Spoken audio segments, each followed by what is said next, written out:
Welcome into the ChrisBeCappinn Show, man. We are going to, I'm thinking I will do a series preview for every single, postseason matchup that we have between the two respective teams in each conference. So y'all let me know if y'all want to see that in the comment section. Maybe y'all judge it based on, how this one goes. But first up, we got the Knicks and the Detroit Pistons. And with no further ado, let's just jump into it, man. Right now, you can get the Pistons. You can get them plus 315 if you think that they're going to, upset the New York Knicks. This is the 3 versus 6 seed, of course, in the Eastern Conference. The Knicks are hefty minus 410 series favorites to win this series. And, of course, you got to start right with, the experience, I think, is the first thing that you talk about, right? This Knicks team went deep into the playoffs last year. They got a bunch of veterans on the team with a lot of playoff experience. The Pistons, of course, won 14 games last season. So you're already behind the 8 ball if you're Detroit. They do have a couple veteran guys on the team. They got some guys that had playoff experience. When you think about a Malik Beasley and Tobias Harris, but a lot of these guys, first time kind of being there. And, books are saying that, maybe the lights are a little too bright. But let's jump into the matchup. We'll start off with jaXon, as we always do. jaXon is an AI sports betting, software, handicapping partner, tool, homie, whatever you want to call it. Save yourself tons of research on your time. NBA, MLB, whatever it is that you're looking for, jaXon just can help you with your analysis based on the prompts that you put in. So prompt for this game, what are 2 top player props in the Knicks versus Piston game based on post All-Star break stats? So I just want to isolate it, right, to maybe the last 17, 18, 20 games, or so. I think it's about 23 games is what I should have said. So jaXon tells me to take Cade up and over his 26.5 points. Says that he's been dominant against the Knicks this season, averaging 30.8 points per game in the 4 matchups. Post All-Star break, he's elevated his scoring to 29 points per game in his last 10. The Knicks are 13th defensively, but their perimeter defense has been inconsistent, especially with OG Anunoby and Josh Hart unavailable, which they will be available for this series. Cunningham has exploited this, scoring efficiently and frequently, attacking Jalen Brunson, who struggles defensively. His usage has been high, increasingly high, post All-Star break, and he's had 2 games of 35-plus points in his last 3 outings. So take Cunningham up and over his 26.5 points.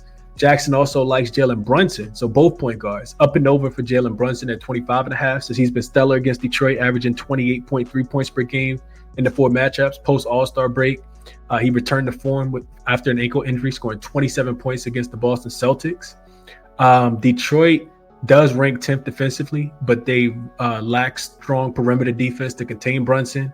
Additionally, the Pistons rank 27th in free throw rate is allowed as well, which Brunson could exploit with his ability to be able to draw fouls in this matchup. So take Jalen Brunson over his 25.5 points. Take Cade Cunningham over his 26.5 points. jaXon actually likes 2 overs. And I'll tell you guys my player props when we get to that game. But today we're just going to stick to strictly the series price. So let's do this then, man. Let's jump into the series price specifically. So Detroit versus New York. Let's talk about this from a series perspective. First thing I think we got to mention is we go back to where we started, right? Head-to-head matchup. You can see on the screen that the Detroit Pistons did win 3 to 4 matchups. They actually covered 3 to 4 games as well in the regular seasons against the Knicks. 3 to 4 games were actually won by the road teams, which I thought was interesting. The first one actually came back on November the 1st. The Knicks went into Detroit. I can't remember if it was the second leg of a back-to-back or if it was just a game where it wasn't a great situational spot. And I remember the Knicks throttling the Pistons. They beat them by 30, 128 to 98. And that was a dominant performance by Jalen Brunson. He had 36 points. Karl-Anthony Towns finished with 21 and 11 in that game. He also had 7 assists to go along with it. The Pistons struggled to score the ball offensively, of course, just scoring 98 points. Then you fast forward to games 2 and 3. And these were games that the Pistons actually went into the Garden, into New York, and got 2 back-to-back wins. Pistons won the first one, 120 to 111. Cade Cunningham, that was the game that actually broke the streak. The Knicks had actually been, they had beat up on Detroit 16 straight times. Detroit had lost 16 straight games until Cade Cunningham dropped the 29 point, 15 assists, 10 rebound, triple-double in that game. Malik Beasley hit 7 of his 10 threes in that game. I mean, it was an offensive avalanche for the Detroit Pistons, 120 points in that game. The Knicks were without Karl-Anthony Towns in that matchup. They started Jericho Sims, who I think played just like 6 minutes in that game. He ended up going to the bench, never returning. But yeah, the Pistons got that win. They also followed that game up on December the 7th with another win, January the 13th. So about a month and a week later, they went back into the Garden, beat the Knicks again, 124-119 in that game. Cade Cunningham lit them up again, 36 points on 14 for 27 shooting, had 4 assists to go along with it. Malik Beasley knocking down the tray ball, hit 6 of his 8 threes, finished with 22 points. Karl-Anthony Towns did play in this game. He had 26 and 12. Jalen Brunson had 31 and 11, just wasn't enough. Pistons offense was humming. And in the last game, the most recent one, which happened last week, Detroit 3.5-point favorites at home, and they do get a win. They trailed pretty much the whole first half, came back in that game, ended up winning by 11. Defense kind of shut the Knicks offense down. Jalen Brunson struggled in that game. He played 29 minutes at 15 points on 5 for 15 shooting. Karl-Anthony Towns did have a big game, 25 and 10 from him. Josh Hart didn't play. And Cade Cunningham, again, goes crazy, man. 36 points and 8 assists for Cade Cunningham. He has done really, really well in this game, in this matchup. So collectively, you look at the 4 games, right? The Pistons shot a collective 52% overall, 41% from the three-point line. Detroit also slightly won the rebounding battle, but they did average nearly 7 more assists and 3 fewer turnovers per game in the head-to-head matchup. So this was a Detroit team that, probably feeling themselves a little bit. And I do think that could come back. I'm not saying that just because they won the season series that, everything doesn't translate over into the playoffs. I think the Knicks probably have been hearing about that a lot and want to, make sure they kind of take care of business here in this matchup. So a couple different trends. We talked about this one already, but the road team has won 3 of the 4 matchups. Only home team that won was actually the Pistons last week when they played. And that was the biggest trend outside of Detroit. Like I said, winning 3-1. If you look at the recent form, this is here. The AASB is after the All-Star break, so you can see that the Pistons have been a little bit better than the Knicks have been. You can take that with a grain of salt a little bit because Jalen Brunson wasn't available for a ton of those games for the Knicks. But Detroit slightly better straight up. ATS wise, they're right at about 500. Point differential, you can see that they're a plus 4.8 and 14 and 13 to the under.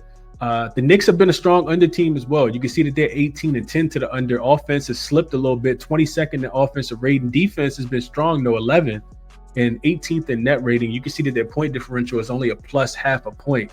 So the Knicks have been, not the greatest team since the All-Star break. And Detroit also went through a couple slumps, I think, for Detroit as well. So we get into the matchup, right? There's a couple things that I like here. And you can see this says playoff rankings. This should not say playoff ranking. This should say after the All-Star break, net ratings. So this should say net ratings. Let's go ahead and change that. Net ratings. And this is also after the All-Star break as well. So net ratings for these teams after the All-Star break. We can see what we talked about. We talked about these already. So let's get into the matchup. So I'm matching these teams up on the floor. There's a couple things that I like here for the Knicks. They can turn you over. This is a team that finished the season 5th in turnover rate. Detroit can struggle at times, specifically early in the season. They struggle to protect the basketball. Cade Cunningham and some of those guards were giving it up. Detroit has done a little bit better recently in that department. The Knicks 3-point defense has been really, really good post All-Star break. They're actually second in opponent 3-point accuracy, holding teams to less than 34% from the 3-point line. And then they do a pretty good job of not fouling as well. They're 8th in neutralizing opponents from being able to get to the free throw line. And Detroit does rely heavily on free throws. They're a team that, is very physical. They like to get downhill and attack the rim, which we'll talk about a little bit more. What I like for the Detroit Pistons in this matchup, though, first of all, we've been talking about this. We've talked about this all season, specifically in these head-to-head matchups.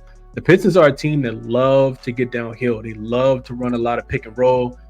This gives, allows Cade Cunningham to be able to find his guys, kick out to his shooters or take advantage of a defensive mismatch if he ends up with a big on him.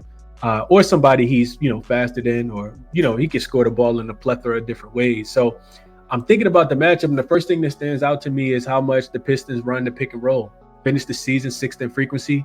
The Knicks allow teams to run the pick and roll at more than any other team, and they don't defend it that well. And I think that's why Detroit has been able to find some success against this New York Knicks team in the head-to-head matchup. So I like that a lot for Detroit. I also like this for Detroit post All-Star break, and then you can go back to even throughout the whole season. I mentioned the Knicks being the Pistons being a very physical team. I think that comes into play here. Couple things I like it for the Pistons. The Knicks allow pretty much about 70% at the rim. Their opponent rim accuracy. They're 24th in opponent rim accuracy. They are. I'm looking over to my left, my right, but your left, because I'm trying to figure out if Zachary Reese's shit gonna stay under his points prop. But that's neither here nor there. As I record this video, I like that they could be vulnerable. Detroit likes to get downhill. They have a 66% rim accuracy, which is 16th, and they love to attack the rim. They attack the rim at the 4th highest rate post All-Star break. I like their interior scoring here. Guys like Jalen Duren, Caden Cunningham, even Tobias Harris. I think they can exploit some gaps here, especially if Mitchell Robinson is out there. They put him in the pick and roll. I like that a lot. I think Detroit will be able to do that. And if they do, then that's when they can kick out to the shooters. We've seen that, even though I just told you guys how good the Knicks 3-point defense has been, we've seen, them get absolutely lit up, specifically by this Detroit Pistons team. So Beasley 3-point prop is something that we have to look at here. Dude led the NBA off the bench in 3-point shooting, 3-point makes this season. I think he finished one or either tied with Anthony Edwards. So I like that a lot. I think that's going to be key in this matchup. You just kind of need Detroit to be able to take care of the basketball to get some of those jitters out. And if I'm betting the game, I'll tell you guys what I like. I didn't bet it yet because I'm just looking for the best price. But if I'm betting it, I actually like Detroit. If I can get them, I see them plus 2.5 on DraftKings right now at minus 155. Not the greatest number. That's why I'm going to continue to shop around. But I think Detroit can keep this within a couple games, man. I do think that they have the potential to go into the Garden and still win. Might not be the first one.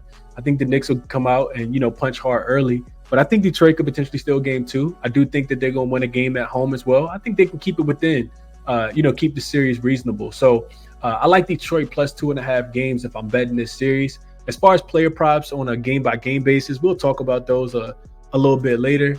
But yeah, I think that I think if I'm betting the game for a series price, I think I like Detroit plus the 2.5 games here, thinking that they can keep it within the number.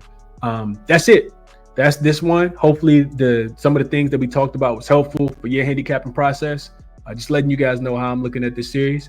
Resources, as always, are listed here. Check out jaXon if you're interested. There is promo codes in the description of the video for Outlier, Moneyballer, OddsJam, jaXon, all of the affiliates, man. Best of luck on whatever it is that you guys are betting as well.